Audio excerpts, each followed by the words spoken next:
Hey guys, the reason why I started this video with the same introduction I do for my vlogs is because whatever you guys don't use in the thingy, I will be posting it all to my YouTube in full. So, yeah, let's get started then. Alright, so I've been with the band My Chemical Romance since about 2007. I discovered it with my best friend Cindy. We were both into the rock scene, and I was going through quite a hard time. She showed me this band. The instant I listened to one of their songs, I was literally hooked. I was like, all your CDs, I need a copy, because I had no money at the time. Now I've bought literally everything. Except for the first album, because that one's ridiculously hard to find for some reason. Can't even get it on the site. But I bought all the merchandise now.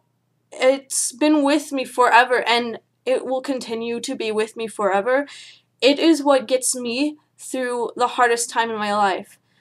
My Chemical Romance has literally saved my life more than anything in this world has. Like, I love my family, I love my husband and all that, but sometimes you just get to such a low place that the people around you have literally no effect on whether or not you're going to kill yourself. But this music did. I don't really know if I so much have a favorite album era thing for My Chemical Romance. Literally every single piece of music that they've done has been amazing to me, and I have everything that they've done on my iTunes.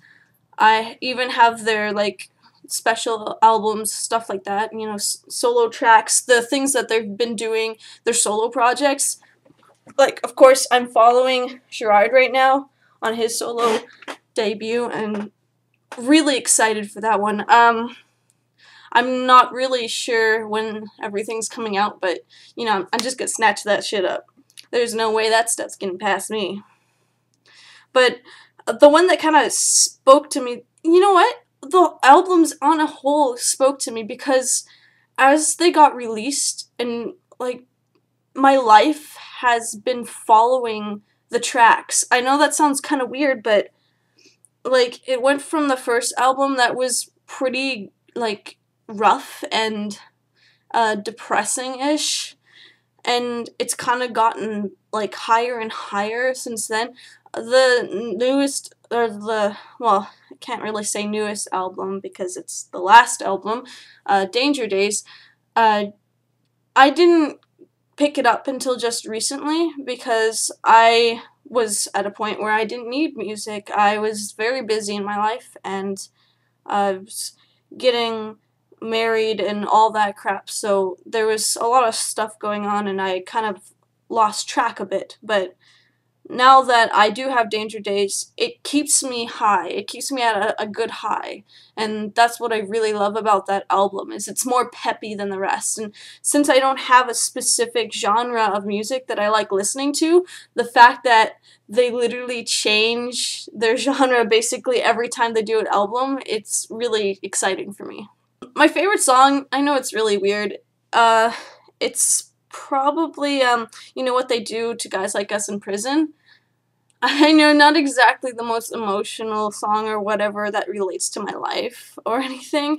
It's just that they got so much into recording it, they sound like they were having so much freaking fun that I just, like, every time I listen to that, I can't help but to have fun with it. It is really great.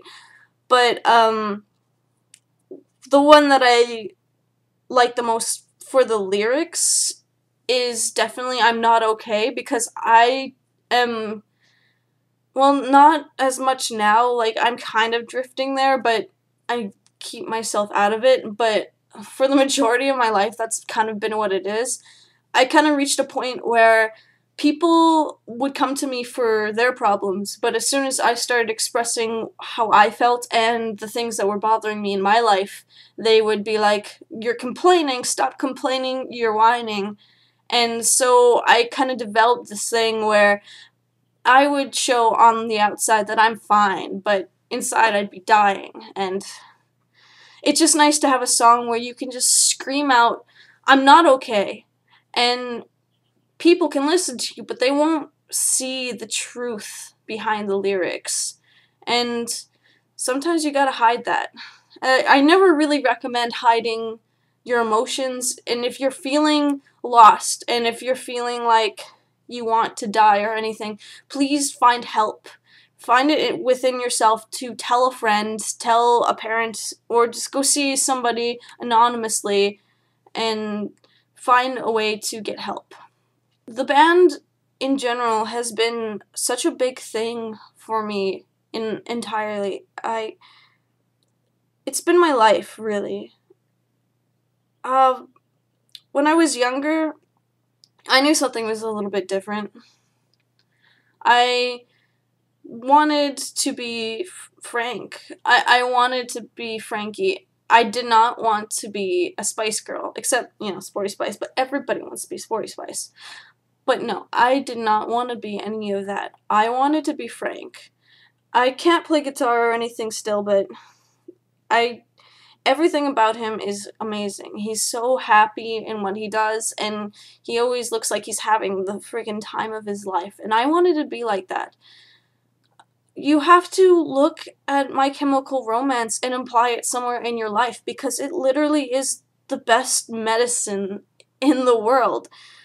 I mean, it can save people, and it has. It's saved so many people, and it will continue saving people. There is at no point where a My Chemical Romance song will become irrelevant. It is always relevant, it is always awesome, and it never gets old. I'm telling you, I've been listening to this music for years and years and years. It has literally never gotten old.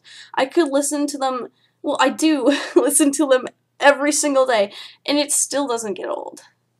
It's just a great big community, and it brings us all together. Like, I've had differences with people, and gotten in arguments with them, but as soon as we realized, hey, you like My Chemical Romance, somehow the tension just dropped, and it's just amazing how we can come together as a community, and we've stayed so strong over so many years, even after the band has died, per se, but I don't believe that. I mean, come on, Fake Your Death? That song gave me hope that maybe there won't be anything else My Chemical Romance album.